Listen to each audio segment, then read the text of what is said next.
www.laparolededieu.com. Ce site, basé sur l'application et la compréhension de versets de la Bible. Est-ce que tu peux un petit peu... Comment te le dire, frère? Ce message vient du cœur, partagé, survécu, c'est voulu, c'est pour toi, sœur. www.sourcedevie.com. Ok. Évangile selon Luc, chapitre 22. La fête des pains sans levain, appelée la Pâque, approchait. Les principaux sacrificateurs et les scribes cherchaient comment faire mourir Jésus, car ils craignaient le peuple. Or, Satan entra dans Judas, appelé Iscariote, qui était du nombre des 12. Et Judas alla s'entendre avec les principaux sacrificateurs et les chefs des gardes sur la manière de leur livrer. Ils furent dans la joie et convinrent de lui redonner de l'argent. Il accepta et se mit à chercher une occasion favorable pour leur livrer Jésus à l'insu de la foule.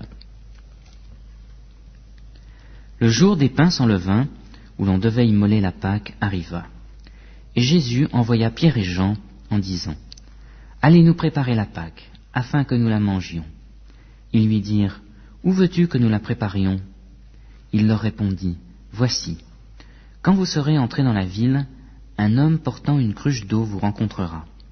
Suivez-le dans la maison où il entrera, et vous direz au maître de la maison : Le maître te dit : Où est la salle où je mangerai la Pâque avec mes disciples ?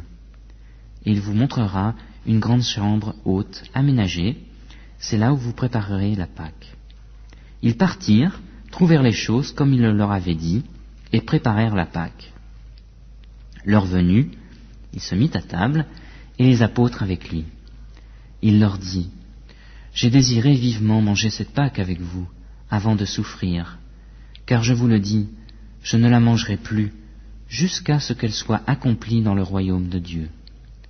Il prit une coupe, rendit grâce et dit : Prenez cette coupe, et distribuez-la entre vous, car je vous le dis, je ne boirai plus désormais du fruit de la vigne, jusqu'à ce que le royaume de Dieu soit venu.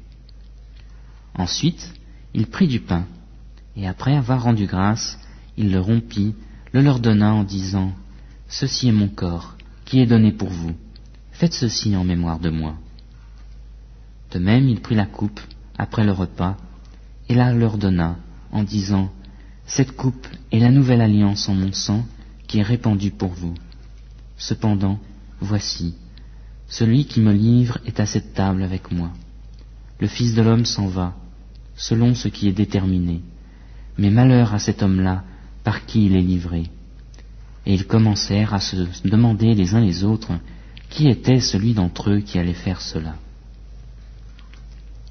Il s'éleva aussi parmi eux une contestation. Lequel d'entre eux devait être estimé le plus grand ?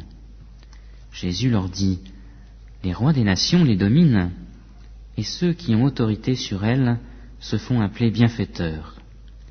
Il n'en est pas de même pour vous, mais que le plus grand parmi vous soit comme le plus jeune, et celui qui gouverne comme celui qui sert. Car qui est le plus grand, celui qui est à table ou celui qui sert ? N'est-ce pas celui qui est à table ? Et moi, cependant, je suis au milieu de vous comme celui qui sert. Vous êtes ceux qui avez persévéré avec moi dans mes épreuves. C'est pourquoi je dispose du royaume pour vous, comme mon Père en a disposé pour moi, afin que vous mangiez et buviez à ma table dans mon royaume, et que vous soyez assis sur des trônes pour juger les 12 tribus d'Israël. Simon, Simon, Satan vous a réclamé pour vous passer au crible comme le blé. Mais j'ai prié pour toi, afin que ta foi ne défaille pas. Et toi, quand tu seras revenu à moi, affermis tes frères. Seigneur, lui dit Pierre, je suis prêt à aller avec toi, en prison et à la mort. Et Jésus dit, Pierre, je te le dis, le coq ne chantera pas aujourd'hui, que tu n'aies nié 3 fois de me connaître. Il leur dit encore, quand je vous ai envoyé, sans bourse, ni sac, ni sandales, avez-vous manqué de quelque chose ?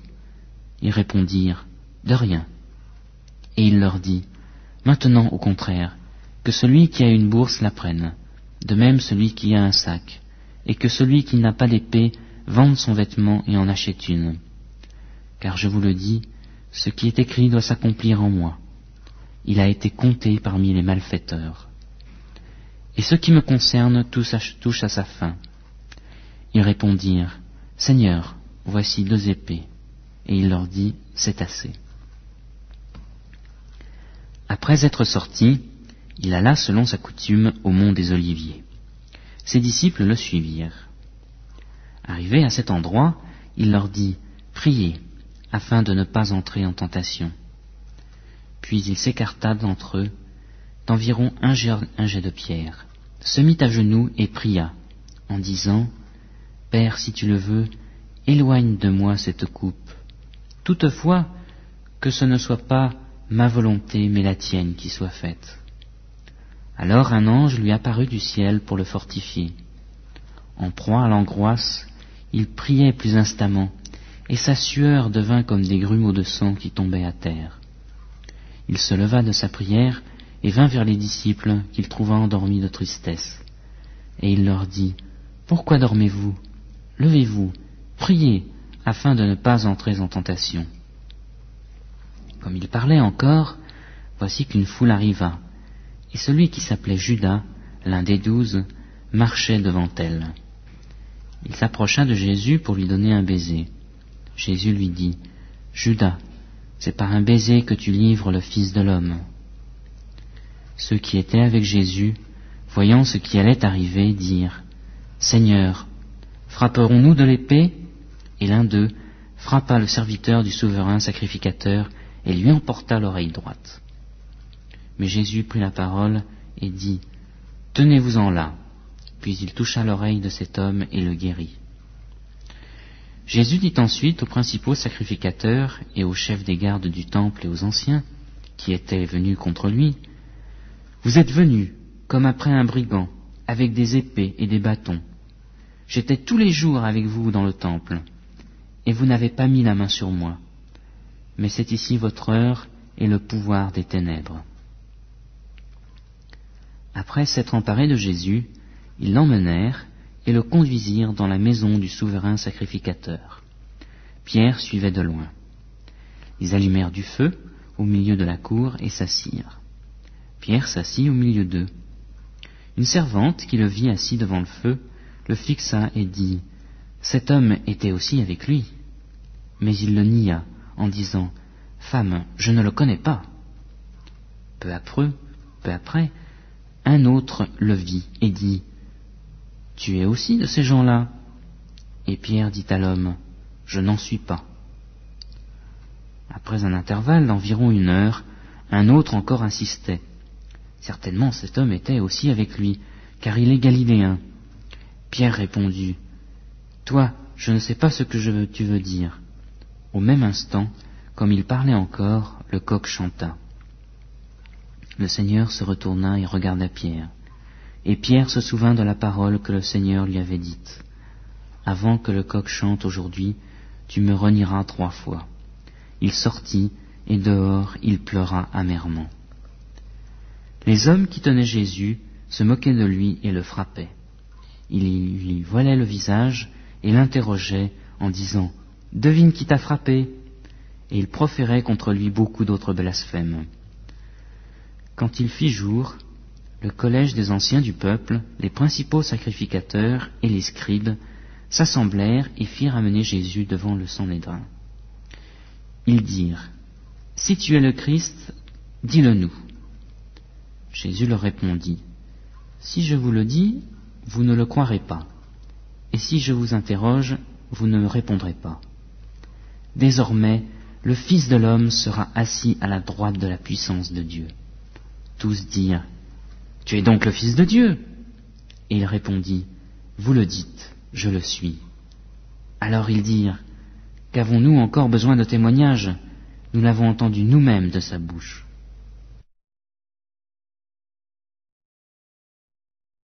Évangile selon Luc, chapitre 23. Ils se levèrent tous ensemble et conduisirent Jésus devant Pilate. Ils se mirent à l'accuser en disant : « Nous avons trouvé celui-ci qui incitait notre nation à la révolte, empêchait de payer l'impôt à César et se disait lui-même Christ, roi. » Pilate l'interrogea en ces termes : « Es-tu le roi des Juifs ?» Jésus lui répondit : « Tu le dis. » Pilate dit aux principaux sacrificateurs et à la foule : « Je ne trouve rien de coupable en cet homme. » Mais ils insistèrent et dirent : « Il soulève le peuple en enseignant dans toute la Judée depuis la Galilée, où il a commencé jusqu'ici. » Quand Pilate entendit cela, il demanda si cet homme était galiléen. Ayant appris qu'il relevait de l'autorité d'Hérode, il le renvoya à Hérode, qui se trouvait aussi à Jérusalem en ces jours-là. Lorsqu'Hérode vit Jésus, il en eut une grande joie, car depuis quelque temps, il désirait le voir à cause de ce qu'il avait entendu dire de lui, et il espérait lui voir faire quelques miracles. Il l'interrogea assez longuement, mais Jésus ne lui répondit rien. Les principaux sacrificateurs et les scribes étaient là, et l'accusaient avec véhémence. Hérode, avec ses gardes, le traita avec mépris. Et après s'être moqué de lui et l'avoir revêtu d'un habit éclatant, il le renvoya à Pilate. Ce jour même, Pilate et Hérode devinrent amis, d'ennemis qu'ils étaient auparavant. Pilate convoqua les principaux sacrificateurs, les chefs et le peuple, et leur dit : « Vous m'avez amené cet homme comme entraînant le peuple à la révolte. Voici, je l'ai interrogé devant vous, et je ne l'ai trouvé coupable d'aucune des fautes dont vous l'accusez. Hérode non plus, car il nous l'a renvoyé, et voici, cet homme n'a rien fait qui soit digne de mort. Je le relâcherai donc après l'avoir fait châtier. » À chaque fête, il était obligé de leur relâcher un prisonnier. Ils s'écrièrent tous ensemble : « Fais mourir celui-ci, et relâche-nous Barabbas !» Ce dernier avait été mis en prison pour une émeute qui avait eu lieu dans la ville et pour un meurtre. Pilate leur adressa de nouveau la parole avec l'intention de relâcher Jésus. Mais ils criaient : « Crucifie-le, crucifie-le !» Pilate leur dit pour la 3e fois : « Mais quel mal a-t-il fait ? Je n'ai rien trouvé en lui qui mérite la mort. Je le relâcherai donc après l'avoir fait châtier. » Mais ils insistèrent à grands cris en demandant qu'il soit crucifié, et leurs cris l'emportèrent. Pilate rendit un arrêt conforme à leur demande. Il relâcha celui qui avait été jeté en prison pour une émeute et pour un meurtre et qu'il réclamait. Mais il livra Jésus à leur volonté. Comme ils l'emmenaient, ils prirent un certain Simon de Cyrène qui revenait des champs, et ils le chargèrent de la croix pour qu'il la porte derrière Jésus. Une grande multitude de peuple et de femmes le suivaient. Celles-ci se frappaient la poitrine et se lamentaient sur lui. Jésus se tourna vers elles et dit : « Filles de Jérusalem, ne pleurez pas sur moi, mais pleurez sur vous et sur vos enfants. Car voici, des jours viendront où l'on dira : Heureuses les stériles, heureuses celles qui n'ont pas enfanté et qui n'ont pas allaité. Alors on se mettra à dire aux montagnes : Tombez sur nous, et aux collines, couvrez-nous. Car si l'on fait cela au bois vert, qu'arrivera-t-il au bois sec ? » On conduisait en même temps 2 malfaiteurs qu'on allait faire mourir avec Jésus. Lorsqu'ils furent arrivés au lieu appelé le crâne, ils le crucifièrent là, ainsi que les 2 malfaiteurs, l'un à droite, l'autre à gauche. Jésus dit : « Père, pardonne-leur, car ils ne savent pas ce qu'ils font. » Ils se partagèrent ses vêtements en tirant au sort. Le peuple se tenait là et regardait. Quant au chef, il raillait Jésus en disant : « Il a sauvé les autres, qu'il se sauve lui-même, s'il est le Christ, élu de Dieu. » Les soldats aussi s'approchèrent pour se moquer de lui et lui présenter du vinaigre, en disant : « Si tu es le roi des Juifs, sauve-toi toi-même. » Il y avait au-dessus de lui cette inscription : « Celui-ci est le roi des Juifs. » L'un des malfaiteurs, suspendu en croix, blasphémaient contre lui. « N'es-tu pas le Christ ? Sauve-toi toi-même et sauve-nous !» Mais l'autre lui fit des reproches et dit, « Ne crains-tu pas Dieu, toi qui as subi la même condamnation ? Pour nous, c'est justice, car nous recevons ce qu'ont mérité nos actes, mais celui-ci n'a rien fait de mal. » Et il dit, « Jésus, souviens-toi de moi quand tu viendras dans ton règne. » Jésus lui répondit, « En vérité, je te le dis, aujourd'hui tu seras avec moi dans le paradis. » Il était déjà la 6e heure environ, et il y eut des ténèbres sur toute la terre, jusqu'à la 9e heure. Le soleil s'obscurcit, et le voile du temple se déchira par le milieu. Jésus s'écria d'une voix forte, « Père, je remets mon esprit entre tes mains. » Et en disant ces paroles, il expira. Le centenier, à la vue de ce qui était arrivé, glorifia Dieu et dit, « Réellement, cet homme était juste. » Et les foules qui étaient venues assister à la scène, après avoir vu ce qui était arrivé, s'en retournèrent en se frappant la poitrine. Tous ceux qui connaissaient Jésus et les femmes qui avaient accompagné depuis la Galilée se tenaient à distance et regardaient ce qui se passait. Il y avait un membre du conseil, du nom de Joseph, homme bon et juste, qui n'avait point participé à la décision et aux actes des autres. Il était d'Arimathée, ville des Juifs, et il attendait le royaume de Dieu. Il se rendit vers Pilate et demanda le corps de Jésus. Il le descendit de la croix, l'enveloppa d'un linceul et le déposa dans une tombe taillée dans le roc où personne n'avait encore été mis. C'était le jour de la préparation et le sabbat allait commencer. Les femmes, celles-là même qui étaient venues de la Galilée avec Jésus, accompagnèrent Joseph, virent le tombeau et la manière dont le corps de Jésus y fut déposé. S'en retournèrent pour préparer des aromates et des parfums. Puis, pendant le sabbat, elles observèrent le repos selon le commandement. Évangile selon Luc, chapitre 24. Le premier jour de la semaine, elles se rendirent à la tombe de grand matin, en apportant les aromates qu'elles avaient préparés. Elles trouvèrent que la pierre avait été roulée de devant le tombeau. Elles entrèrent, mais ne trouvaient pas le corps du Seigneur Jésus. Comme elles étaient perplexes à ce sujet, voici que 2 hommes se présentèrent à elles en habits resplendissants. Toutes craintives, elles baissèrent le visage vers la terre. Mais ils leur dirent, « Pourquoi cherchez-vous le vivant parmi les morts ? Il n'est pas ici, mais il est ressuscité. Souvenez-vous de quelle manière il vous a parlé lorsqu'il était encore en Galilée, et qu'il disait, « Il faut que le Fils de l'homme soit livré entre les mains des pécheurs, qu'il soit crucifié et qu'il ressuscite le 3e jour. » Et elles se souvinrent des paroles de Jésus.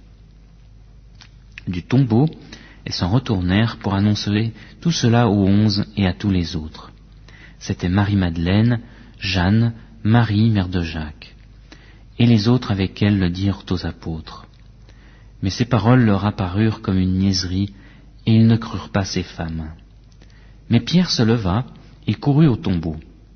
En se baissant, il ne vit que les bandelettes qui étaient à terre. Puis il s'en alla chez lui, dans l'étonnement de ce qui était arrivé. Et voici que ce même jour, 2 d'entre eux allaient à un village nommé Emmaüs, éloigné de Jérusalem de 60 stades. Ils s'entretenaient de tout ce qui s'était passé. Pendant qu'ils s'entretenaient et discutaient, Jésus s'approcha et fit route avec eux. Mais leurs yeux étaient empêchés de le reconnaître. Il leur dit, « Quels sont ces propos que vous échangez en marchant ?» Et ils s'arrêtèrent, l'air attristé. L'un d'eux, nommé Cléopas, lui répondit, « Es-tu le seul qui séjourne à Jérusalem et ne sache pas ce qui s'y est produit en ces jours-ci » « Quoi ?» leur dit-il. Ils lui répondirent, « Ce qui s'est produit au sujet de Jésus de Nazareth, qui était un prophète, puissant en œuvre et en parole devant Dieu et devant tout le peuple, et comment nos principaux sacrificateurs et nos chefs l'ont livré pour être condamné à mort et l'ont crucifié. Nous espérions que ce serait lui qui délivrerait Israël. Mais avec tout cela, voici le 3e jour que ces événements se sont produits. Il est vrai que quelques femmes d'entre nous nous ont fort étonnés. Elles se sont rendues de bon matin au tombeau, et n'ayant pas trouvé son corps, elles sont venues dire que des anges leur sont apparus, et ont déclaré qu'il était vivant. Quelques-uns de ceux qui étaient avec nous sont allés au tombeau, et ils ont trouvé les choses tout comme les femmes l'avaient dit. Mais lui, ils ne l'ont pas vu. Alors Jésus leur dit, « Hommes sans intelligence, et dont le cœur est lent à croire tout ce qu'ont dit les prophètes, le Christ ne devait-il pas souffrir de la sorte et entrer dans sa gloire ?» Et commençant par Moïse et par tous les prophètes, il leur expliqua dans toutes les Écritures ce qui le concernait. Lorsqu'ils furent près du village où ils allaient, il parut vouloir aller plus loin. Mais ils le pressèrent en disant, « Reste avec nous, car le soir approche, le jour est déjà sur son déclin. » Il entra pour rester avec eux. Pendant qu'il était à table avec eux, il prit le pain, dit la bénédiction, puis il le rompit et le leur donna. Alors les yeux s'ouvrirent et ils le reconnurent, mais il disparut de devant eux. Et ils se dirent l'un à l'autre, « Notre cœur ne brûlait-il pas au-dedans de nous lorsqu'il nous parlait en chemin et nous expliquait les Écritures ?»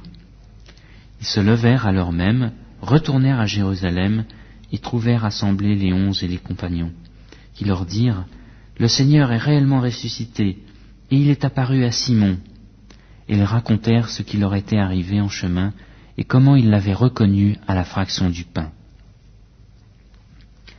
Tandis qu'il parlait de la sorte, lui-même se présenta au milieu d'eux et leur dit, « Que la paix soit avec vous. » Saisis de frayeur et de crainte, ils pensaient voir un esprit. Mais il leur dit, « Pourquoi êtes-vous troublés, et pourquoi ces raisonnements s'élèvent-ils dans vos cœurs? Voyez, mes mains et mes pieds, c'est bien moi. Touchez-moi et voyez, un esprit n'a ni chair ni os, comme vous voyez que j'en ai. » Et en disant cela, il leur montra ses mains et ses pieds. Comme dans leur joie ils ne croyaient pas encore et qu'ils étaient dans l'étonnement, il leur dit, « Avez-vous quelque chose à manger ?» Ils lui présentèrent un morceau de poisson grillé. Il le prit et le mangea devant eux. Puis il leur dit, « C'est là ce que je vous disais lorsque j'étais encore avec vous. Il fallait que s'accomplisse tout ce qui est écrit de moi dans la loi de Moïse, dans les prophètes et dans les psaumes. » Alors il leur ouvrit l'intelligence pour comprendre les Écritures. Et il leur dit, « Ainsi, il est écrit que le Christ souffrirait, qu'il ressusciterait d'entre les morts le 3e jour, et que la repentance en vue du pardon des péchés serait prêchée en son nom à toutes les nations, à commencer par Jérusalem. Vous êtes mes témoins, et voici, j'enverrai sur vous ce que mon Père a promis, mais vous resterez dans la ville, jusqu'à ce que vous soyez revêtus de la puissance d'en haut. » Il les emmena jusqu'à Béthanie, puis il leva les mains et les bénit. Pendant qu'il les bénissait, il se sépara d'eux et fut enlevé au ciel. Pour eux, après l'avoir adoré, ils retournèrent à Jérusalem avec une grande joie. Et ils étaient continuellement dans le temple et bénissaient Dieu.